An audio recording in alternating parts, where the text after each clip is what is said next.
Farmers, saat ini saya berada di Kecamatan Banyuresmi, Kabupaten Garut, Provinsi Jawa Barat. Di sini beberapa petani sudah melakukan tumpang sari antara cabai dengan edamame. Kenapa para petani di sini kebanyakan melakukan tumpang sari antara cabai dan edamame? Kita akan berbincang-bincang dengan Bapak Haji Sumarna, salah seorang kampion cabai di Kabupaten Garut ini, dan kita akan tahu kenapa petani suka seperti ini.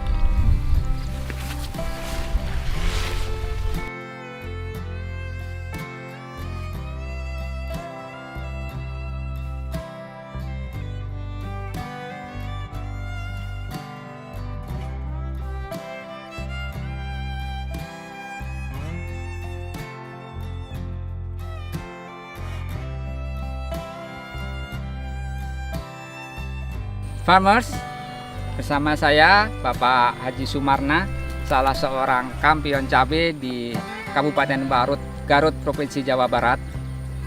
Beliau ini salah satu pembina petani-petani di Kabupaten Garut ini.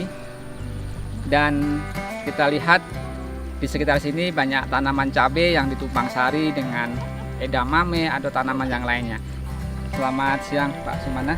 Assalamualaikum warahmatullahi wabarakatuh. Nama saya Sumarna dari Kabupaten Garut, Ketua Kelompok Tani Sugih Mukti, Desa Dangder, Kecamatan Banyuresmi. Di sini saya sebagai kampion cabai Kabupaten Garut. Dulu di sini tanam cabai ini nggak pakai mulsa, Pak. Nah, jadi dulu itu tanamannya tumpang sarinya dengan jagung. Jadi jagung dulu, umur jagung 1,5 bulan baru kita tanam cabai. Nanti pas habis jagung baru kita panen cabai kan gitu. Tapi sekarang karena itu hasilnya nggak pakai mulsa, itu hasilnya sedikit. Jadi cuma dalam 1 hektar itu dapat 5 ton. Tapi dengan mulsa ada peningkatan yang signifikan, yaitu sekitar 100% meningkat. Dari biasanya kita dapat 5 ton, sekarang mendapat jadi 10 ton per hektar. Nah, di sini juga petani ini bisa tumpang sari, Pak, dengan kedelai edamame. Kedelai edamame ini dalam 1 hektar ini habis bibit itu sekitar 20 kilo. Nah, hasil produksinya dari 20 kilo itu 20 ton sampai 30 ton. 3 ton. Jadi buat biaya mulsa sama pemeliharaan mah udah keganti lah kan gitu. Jadi kita cabai ini udah ringan biayanya, BP-nya dari awalnya 10.000 mungkin jadi 5.000 atau jadi 6.000 biaya produksi cabenya kan gitu. Jadi peningkatan yang signifikan, dan pengaruhnya juga ke tanaman cabai dari edamame itu sangat pengaruh, menambah kesuburan. Karena di sini di dalam kedelai ini mengandung, ada yang bulir-bulir ini mengandung nitrogen. Jadi bisa nambah subur kan gitu, buat kesuburan kedelai. Oh gitu. Jadi tidak banyak menggunakan nitrogen. Jadi kita menggunakan kalium kan gitu. Ya. Terus edamame ini bisa dimakan langsung? Bisa, ini bisa dimakan langsung, rasanya segar, manis kan gitu, dan nggak pengaruh ke sama penyakit apapun kan gitu. Coba.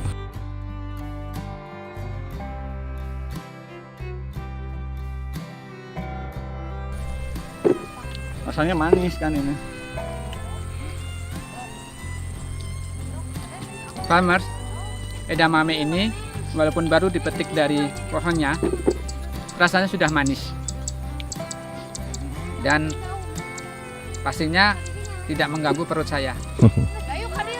Pak Sumarna, kenapa Bapak melakukan tumpang sari dengan edamame? Kenapa bukan tumpang sari dengan tanaman yang lain? Karena ini, jadi masalahnya karena ini udah kontrak harganya, jadi udah positif. Karena positifnya ini harganya sekitar 10.000 diterimanya dari petani kan gitu. Jadi kalau dalam 1 kilo benih dapat kita 100 kilo, berarti kita udah dapat 1 juta.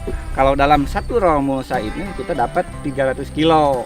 Jadi kita udah dapat 3 juta kan. Sementara biaya produksi dari awal sampai akhir biaya cabai itu cuma 5 juta. Berarti kita udah ada 3 juta, berarti tinggal 2 juta. Berarti biaya produksi cabai ini lebih murah. Oh begitu. Gitu. Jadi untuk menutup biaya ini Iya. karena harganya sudah pasti. Udah pasti ini kan gitu. Udah ada yang nerimanya pasti gitu. Karena udah jaminan pasar kan gitu. Pak Sumarna, ini kan sekarang di pasaran ini banyak beredar macam-macam jenis mulsa plastik dengan spesifikasi dan ukuran yang berbeda-beda. Bahkan ada yang polos, ada yang sudah ada tanda-tanda ukuran jarak tanamnya, ada yang sudah lubangnya ada misalnya. Nah itu bagaimana sih tips memilih mulsa plastik agar sesuai kebutuhan petani gitu, agar petani itu bisa tidak salah pilih nantinya. Ya, jadi menurut saya kan gini. Jadi efektivitasnya itu yang masih polos, belum ada bolong-bolong. Karena kalau ada yang bolong-bolong itu udah ditentukan bolongnya dari pabrik. Nah, jadi tidak sesuai dengan keinginan. Karena kita kan keinginannya mungkin di tumpang sari, apakah tanaman monokultur kan gitu. Jadi kalau udah ada bolongannya udah ditentukan. Kalau memang udah ada jarak tanamnya dari sana, contohnya ke pinggirnya 40, ke depannya 60, apakah keinginan petani semua sama? Tidak sama sebuah keinginan petani. Jadi yang menentukan itu petani. Jadi betul kan, sesuai dengan kebutuhan. Jadi pengennya petani itu yang polos lah, walaupun nanti pemakaiannya kalau udah ditentukan bolongnya itu bakal lebih banyak, walaupun tenaga kerja untuk membolongan enggak 1 hari kan. Tapi gitu. jatuhnya lebih mahal ya? Lebih mahal kan gitu. Karena ditarik nggak bisa. Nggak bisa ditarik, nanti putus kan kalau ditarik, berubah jadi jarak tanamnya kan gitu.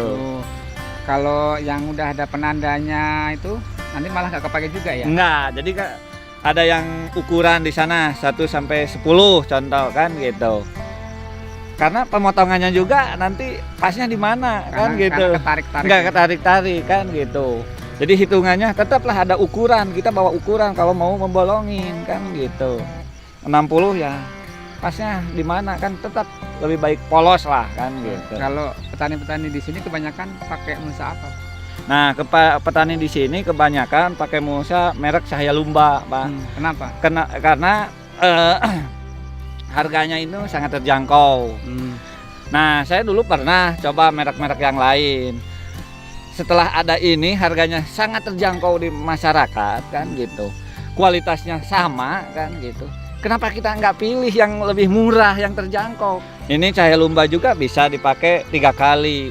Farmers, beberapa kebiasaan petani di daerah Kabupaten Garut ini, khususnya di Desa Dangder, itu pemakaian mulsa itu untuk beberapa kali masa tanam atau musim tanam. Dengan adanya mulsa yang harganya terjangkau dengan kualitas yang sesuai harapan petani, ini sangat membantu petani.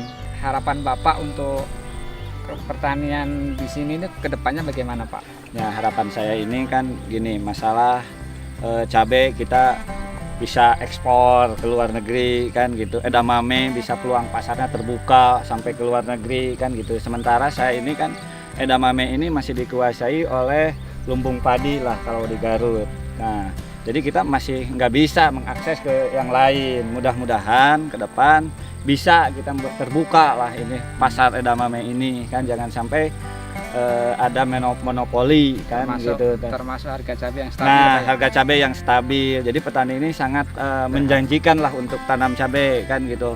Jadi petani ke depan bisa banyak petani milenial kan gitu. Jadi kan sekarang masih petaninya bukan milenial kan, karena tidak menjanjikan tanam cabai ini, masih dalam angan-angan lah kan gitu. Gak ada jaminan harga gitu, gak ada kepastian kan gitu harganya. Terus saran-saran Bapak untuk petani-petani yang lain atau calon-calon petani gimana? Ya, untuk para petani ini supaya bisa memilih lah, memilih dalam menentukan paritas cabai kan, terus mulsa itu bisa memilih, karena petani di sini ya dibilang kata saya udah modern, itu udah bisa memilih. Ini harganya murah tapi kualitasnya bagus kan gitu. Jadi harapan saya itu supaya bisa memilih lah dengan bijak kan petani ini kan. Jenis tumpang. Jenis tumpang sarinya yang positif-positif aja, yang bisa menjanjikan keuntungan Yang untuk petani, nilai kan, gitu. ekonomi nilai ekonomi yang tinggi kan gitu. Farmers, demikian video kita kali ini. Semoga bisa menjadi inspirasi bagi kita semua, bisa membuka pasar bagi petani-petani di sini, terutama tentang cabai dan edamamenya. Dan bagi petani-petani milenial, calon-calon petani yang ingin menanam edamame, bisa belajar di sini bagaimana menanam edamame yang baik dengan hasil yang baik.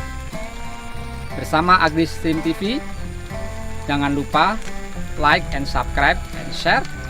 AgriStream TV, just click and watch.